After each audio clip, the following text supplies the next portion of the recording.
I'm Ami Horowitz, and chaos is breaking out in Portland, which means we're gonna go check it out.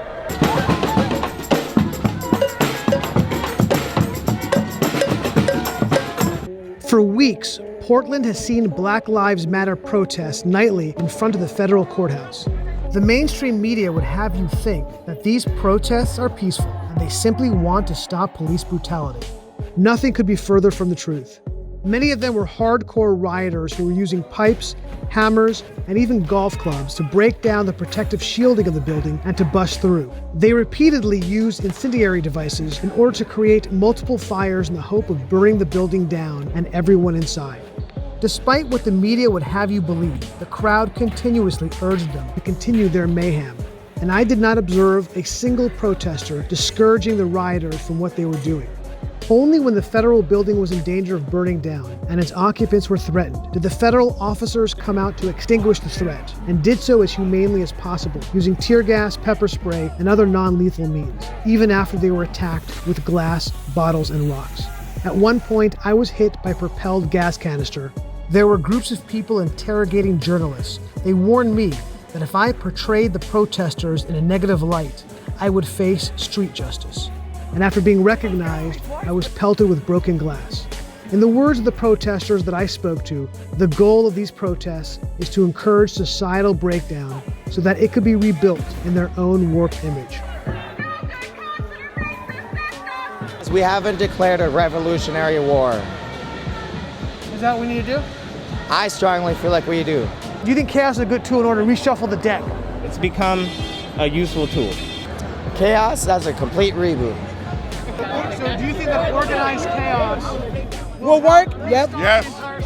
Key word, organized chaos. I think it could be used as a tool. Should we be able to use that chaos to tear down the system and then to ultimately rebuild it? I believe so. Yeah. Is it time for us to end the American experiment and start all over again? Definitely. We failed as an American experiment, needs to be addressed. Is it time to end the American experiment and then start all over again? I think that we have to burn it down. Do you think it's time to end the American experiment? Yes. Yeah, it is time to end it. Do we need violence as a tool? Yes. You gotta have violence. Do you think that violence is a legitimate tool in order to make change? There's 4 levels of protest. Looting and rioting is part of being protesting. So yes, I do agree that it needs to be there. Do you think that violence like that is a proper response? I think that response is an outcry of being silenced for way too long. Not everyone that night felt the same way as the majority of protesters. I don't know no black folks that's throwing mortars and I don't know no black folks that's throwing bombs over the fence. It don't have nothing to do with us. That don't have nothing to do with us. What you gonna do if you're 90 years old and you out there going, hey, and then you throw a bomb, some kid throw a bomb in there, trying to be cute, like that. And when they come out and they're pissed, and then people will say, look, you see what they did? No, bro, they didn't do nothing. You're going in their dwelling. They're protecting their dwelling. And then when everybody gets to go home, we stay black, homie, and we get blamed for your Black Lives Matter. That's the realest ever. This is bullshit. We got 2% black people out here, 2%.